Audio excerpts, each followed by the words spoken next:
my book for this week is Balloons Over Broadway by Melissa Sweet.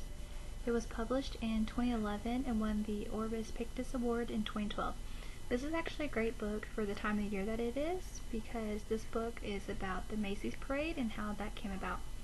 So it started with a guy named Tony Stark. When he was a little boy, he actually came up with this mechanism to be able to feed the chickens without getting out of bed. So that started his love of making things move. He ended up moving to London as an adult and making puppets. His puppets were so lifelike that they became very well known all over the world super quickly.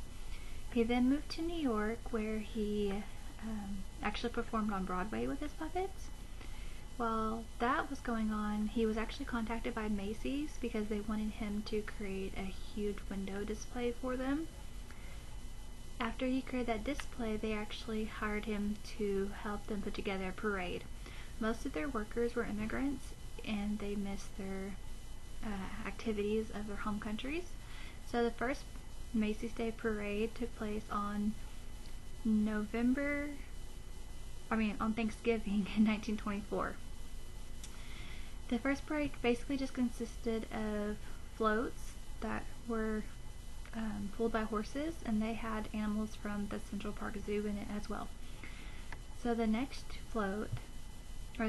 it was such a big success that they decided to do a parade every year. So the next year they had more animals, like lions and tigers, but these animals actually scared the children. So Tony decided for the next year that he was going to use all balloons instead of real animals, and he was going to figure out how to make these balloons lifelike and as good as possible. So he contacted a blimp company in Ohio, and they actually made his balloons from his sketches. So these next balloons were just basically carried throughout the streets by little sticks that they were attached to, and they had such a big turnout that the people in the back of the parade on the streets couldn't see what was going on.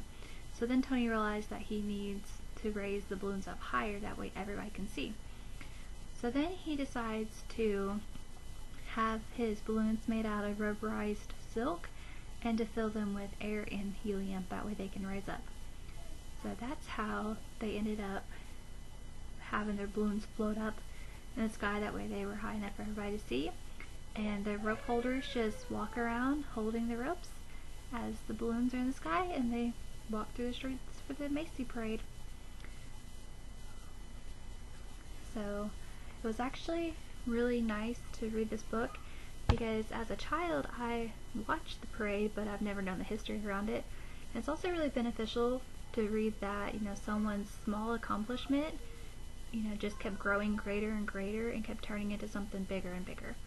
My activity I chose for children was to basically draw or create their own balloon that they either have seen in the past and they liked, or a balloon that they hope to see. And for the illustrations, she uses kind of like collages and mixed media. But some of my favorite things is she uses 2 whole pages to show the balloons, so you kind of get this feeling that they are, larger than life, because they're huge. They take 2 pages. There's another one of it. And they also have an actual copy of an advertisement. Alright, hope you guys enjoyed. Thank you.